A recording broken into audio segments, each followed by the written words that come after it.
din yung mga pangarap natin na ang nasa sakripisyo na yung pamilya natin. Ito po, don't get me wrong. Hindi ko sinasabi na huwag na kayo maghanap buhay, huwag na kayo magpakayaman, huwag na kayo magtrabaho. Lahat kailangan natin ng pera para kanino? Pamilya. Para sa pamilya natin. But the point here is, dapat mo balance lahat. Kung may oras ka magtrabaho, dapat may oras ka din sa pamilya mo. At kung may oras ka sa pamilya mo, dapat may oras ka din sa Panginoon mo. Kasi pangit, masama ang sobra. Tama? Hindi naman mo pwede nung wala kang trabaho. Wala nang ipapakain sa pamilya mo. At hindi rin kapatid pwede nung wala ka ng oras sa pamilya mo. Masisira naman ang pamilya mo. At hindi pwede wala kang oras sa Diyos. Anong manlalamig ka spiritually? Kaya ang point natin dito, we should balance everything. Kaya lang minsan ang nakakalungkot, dahil nasobrahan tayo mag-ipon, may provide lahat ng pangangailangan natin. Minsan ang nasasakripisyo, relasyon ng pamilya. Kaya nga kung pansinin nyo ngayon, ang daming mga kabataan na parang ang hirap mag-build ng relationship sa kanilang mga magulang. Mas madali pang makapag-build ng relationship sa mga kaibigan, sa barkada, sa kaklase. Bakit to? Kasi nawawalan na ng oras sa pamilya. Ang sabi ho dito, a blessed family is not rich in money. It rich in love, faith, and respect.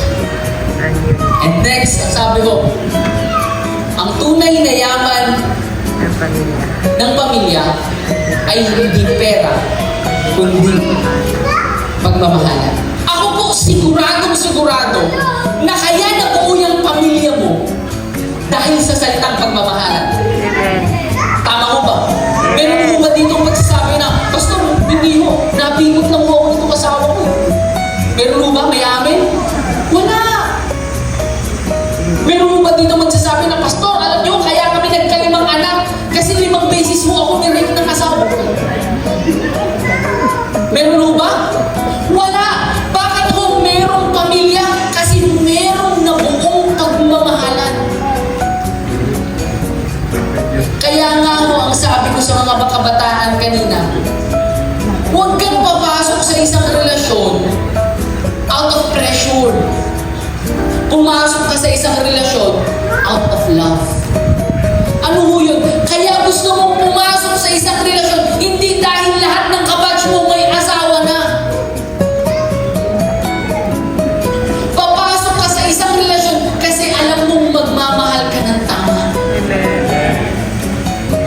Huwag kang papaapekto sa sinasabi ng mga tao na nakapaligid sa'yo. Bakit? Kasi ang mundo ho magulo yan. Tignan nyo mo kapag ang isang kabataan nag-asawa ng bata, anong sasabihin ng tao?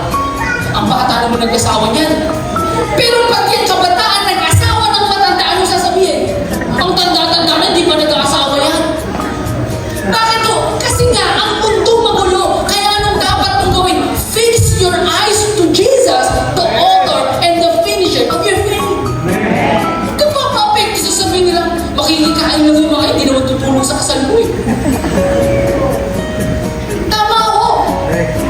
Kaya ang gawin mo, ang sabi pa ho dito ay ito. Ang tamang desisyon mo ngayon ang magsasagip sa iyo sa pagsisisi mo bukas. Kaya huwag kang magmadali.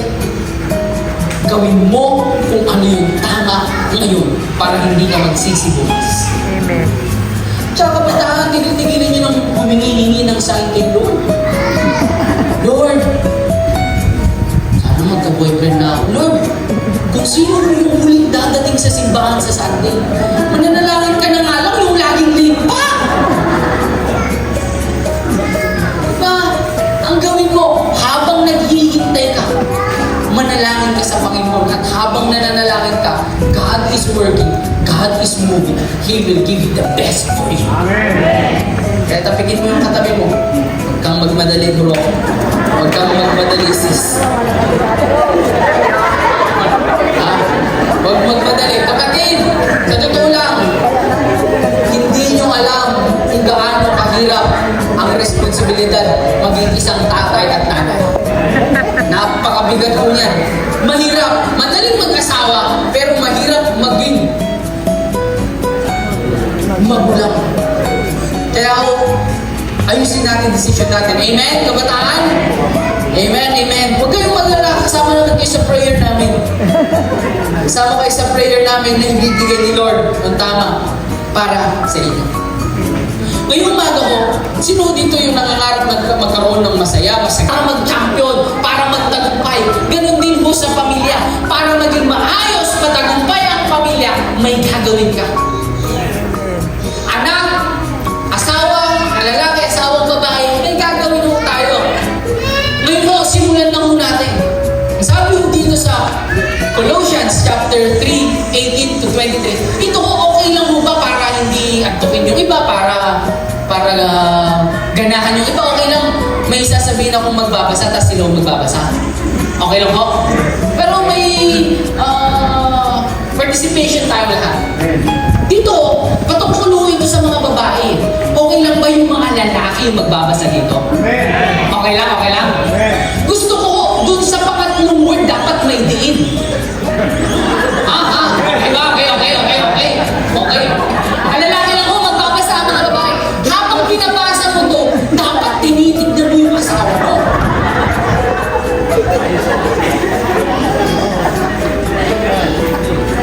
By the way ho, bago ko makalimutan, sabi ho ni Pastor kanina eh. Lalo. Alam niyo kung sino may pinakamalakas magbasa kanina? Hindi ho, si Pastor Ricky.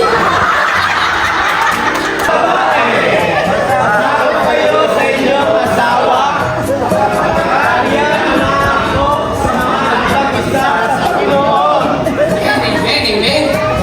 Mga babae, chance nyo naman nung bumawi. Next naman tayo. Next naman tayo.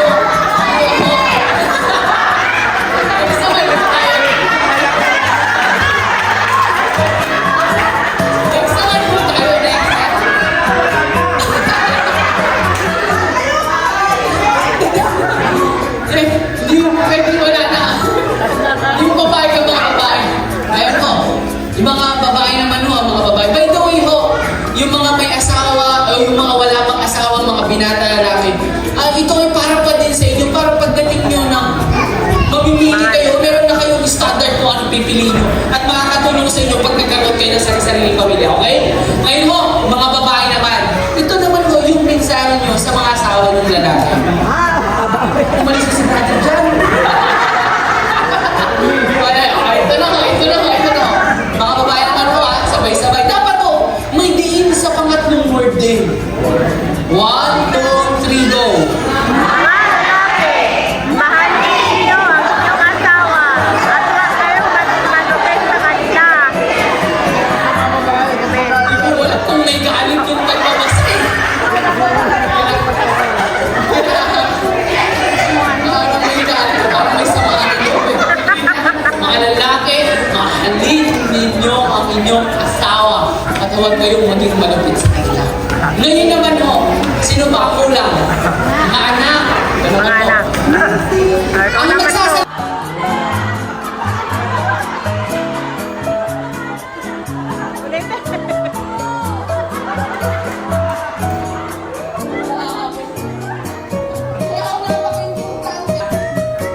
At baka masiraan sila ng loob. Yes? Kailangan ko mag-explain. Kaya nga ako Tagalog ang ginamit ko para intindihin ninyo. Next naman po ako magbabasa. Mga alipin, ang tinutukoy ko dito, yung mga nagtatrabaho naman, yung mga may trabaho. Sa lahat ng bagay, ay sundin ninyo ang inyong mga amo dito sa lupa. May nakakakita man o wala. Yung iba ko kasi pag wala si boss, nag-make-up lang, nag-Facebook lang. Maglingkod kayo, hindi mo makaludan lamang ng mga tao, kundi dahil sa kayo'y tapat at may takot sa Panginoon. And last verse lahat na ano tayo sabay-sabay natin basahin. 1, 2, 3, go! Ano man ang iyong ginagawa, gawin ninyo ng buong puso na parang sa Panginoon at hindi sa mga tao. Ngayon mo, umpisahan mo natin. Isa-isahin natin yan. Isang lalaki, isang babae.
Ngayon po, may tanong ako sa mga asawa ko lalaki.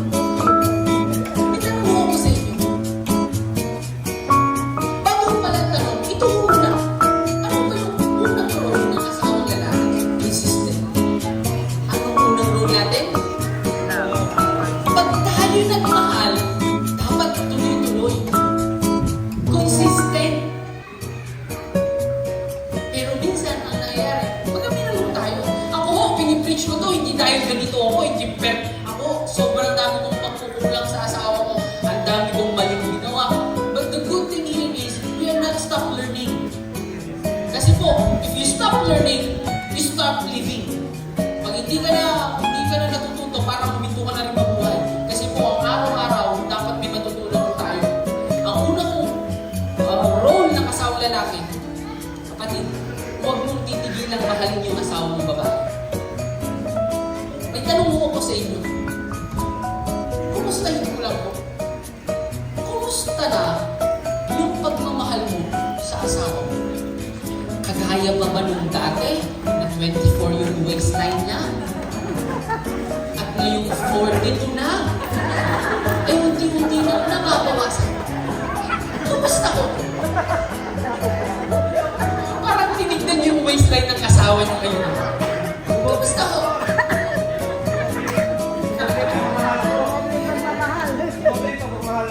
Ayun, ano ang masarap marinig? Alam mo kasi minsan, sa mga...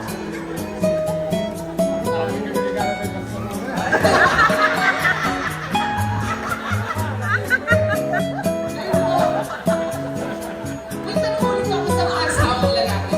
Ang tanong ko, kailan mo ulit napakilig si Mrs.? Ayun.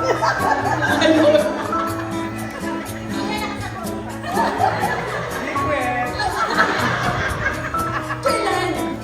O, mga asawang lalaki. Pwede kung kaharap niyo yung asawa niyo babae, pwedeng harapin niyo ba, sabihin niyo sa kanya ng asawa. Sige na, asawa. Sige na, kung ano man tawag mo. Love, asawa. Sabihin niyo sa kanya. Sabihin niyo sa kanya, may mas maganda man sa'yo. Sabihin mo, ikaw pa rin ang pipili.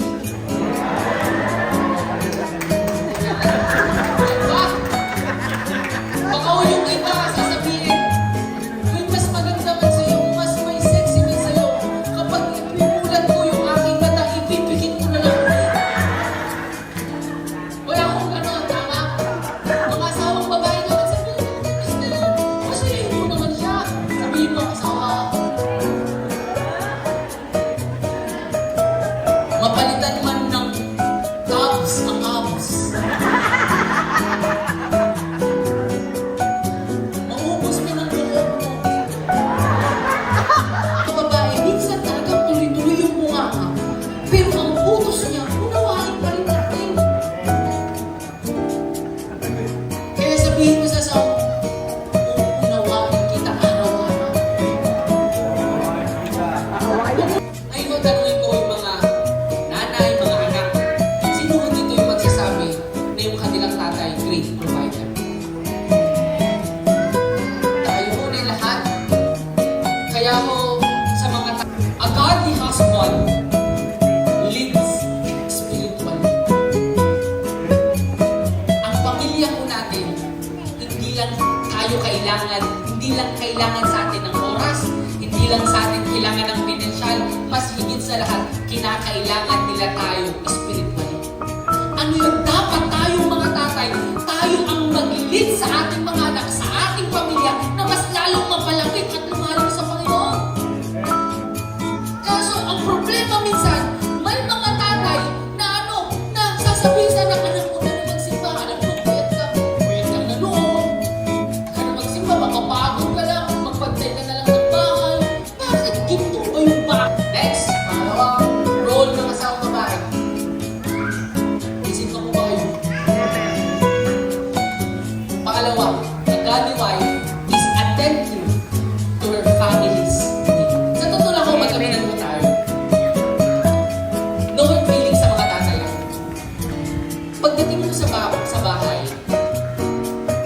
maalaga mo talaga ang mga nanay. Tama ko? Or feelings, mas maalaga mo sila. Bakit? Kasi yun pala talagang role ng mga nanay sa pamilya. Di ba ho, pag may sakit si anak, may sakit si asawa, yung nanay hindi mo mapakalian eh. Talagang lahat gagawin niya para lang bumalik kayo agad, bumalik tayo agad. Bakit? Because a godly wife is attentive to her family's need. At sa mga asawa ko, alam ko na nabibigyan natin ng pansin ang ating mga anak. Pero kung hindi natin bigyan, huwag mo natin kalimutan din ng ating mga asawa. Na minsan, kinakailangan din po nila ng servisyo natin. Naumuhon, yung mga asawang lalaki, pagpupunta yan magtrabaho, pagod sa init, kapag umuwi naman sa bahay, mga nanay, nakuha mo naman ng tubig. Alukan mo naman ng kape, alukan mo naman ng juice. Hindi yung pagbuhat mo, anong oras na kayo umuwi ha? Kanina pa kita iniitan. Yung alay mo ng overtime, pambili ng bulaklak mo. Miss Chica, ang sabihin mo kung ano nang magaganap. A godly wife is a strong woman. Okay. Dapat hindi lang si tatay yung malalim sa Diyos. Dapat pati ikaw na nanay. Bakit? Kasi darating ang araw na si tatay, manghihina spiritually. Pero dahil malakas ka nanay spiritually, ikaw ngayon ang tutulong sa asawa mong lalaki para mas lalong bumalik ang tingin sa Panginoon. Ganun lang ho yan, na dapat ho ang parehas na mag-asawa, parehas na mainit sa Panginoon para manghina man ang isa, andyan ang isa na tutulong para maging maayos ang kanilang pamilya. At ang sabi mo dito, Kawikaan 31:30, ang kagandahan ay madaya at ang karikan ay lumilipas. Ngunit ang babaeng may takot sa Panginoon ay pupuri. Yung ganda mo natin, lilipas yan. Bumulubot din yan. Yung ganda mo ngayon, mawawala din yan. Pero yung mga babaeng may saan sa mga anak. Anak, sundin ninyong lagi. Hindi ho sinabi mga anak, sundin ninyo kapag may bibigay lang ng baon. Hindi sinabi, mga anak, sundin ninyo pag may kailangan lang kayo. Our parents. Taas ang kamay ng mga anak na sumusunod sa magulang. Yan. Very good, honest kayo, walang nagtaas ng kamay. But our number one role in our family is to obey our parents. Alam niyo kung bakit tayo susunod? Kasi kapag sumusunod ka, may tatlong bagay ka na inutusan ng anak para sa ikasasama niya. Kapag may inutos ang magulang, sumunod ka dahil makakatulong sa iyo para sa ikabubuti mo. Dahil may experience ko din yan pag nagkaroon kayo ng sariling pamilya, ang hirap na mayroong isang anak na hindi marunong sumunod sa kanyang magulang.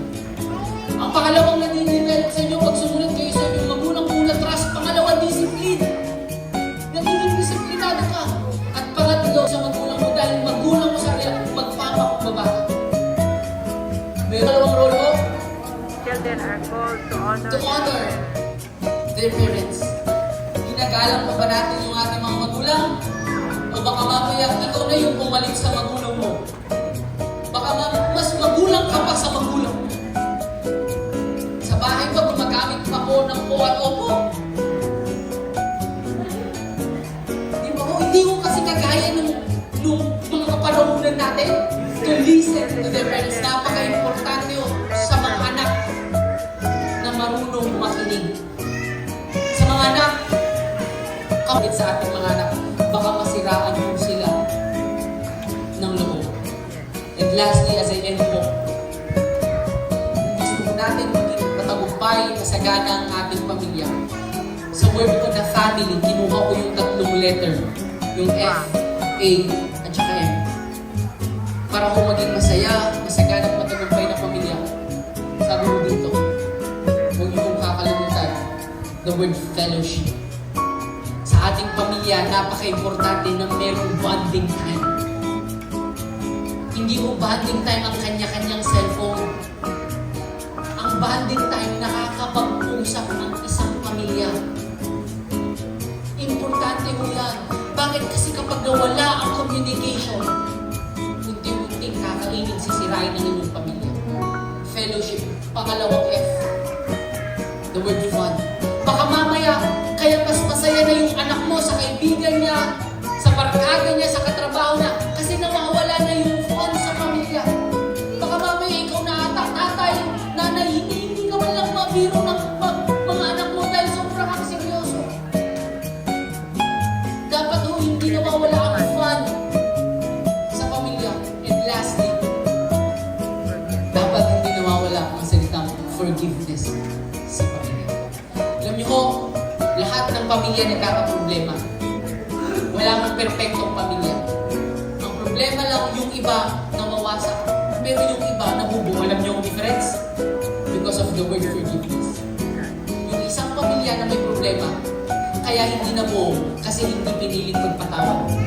Pero itong isang pamilya na may problema, nabuo pa rin. Bakit? Mas pinili niyang magpatawad. Kaya anumang problema sa pamilya, kapatid, piliin mong magpatawad. Ang sabi mo dito, sa Efeso 4:26, kung magagalit man kayo, iwasan ninyong kayo magkasala. Huwag ninyong hayaang lumubog ang araw na galit pa rin kayo. Sino, pag kami nandun tayo, sino mo dito yung natutulog na may galit sa asawa niya? Tawag mo ng anak mo, handa ka pa rin tamid to accept them, but don't tolerate them. Yes, true. Alam mo natin hindi tama ang bakla at tomboy. Alam natin yan. At hindi rin gawain ng isang Kristiyano na i-condemn natin sila kasi bakla at tomboy sila. Kung meron isang tatanggap sa kanila, mediation. Bibito, tagapamagitan. Lahat po tayo ng member sa pamilya, kapatid, tagapamagitan tayo. Ano ibig sabihin mo nun? Kapag nag-aaway si tatay at si nanay, dapat bilang anak, wala kang kakampihan. Hindi dahil favorite mo si nanay, pinagtitira ka niya ng kulang kay nanay ka. Hindi. Pag may problema sa pamilya, ang trabaho ng isang member ng pamilya, tagapamagitan. Walang kakampihan, pabalansehin ang sitwasyon, hindi papanig kay nanay, hindi papanig kay tatay. Lahat po tayo tagapamagitan kasi meron tayong kanya-kanyang responsibilidad dyan. Kaya sa pamilya natin, mga asawang lalaki, ano dapat gawin sa asawa, babae? Pakilig. Mga asawang babae, ano dapat gawin sa asawang lalaki? Sako. Pasakop, huwag awayin.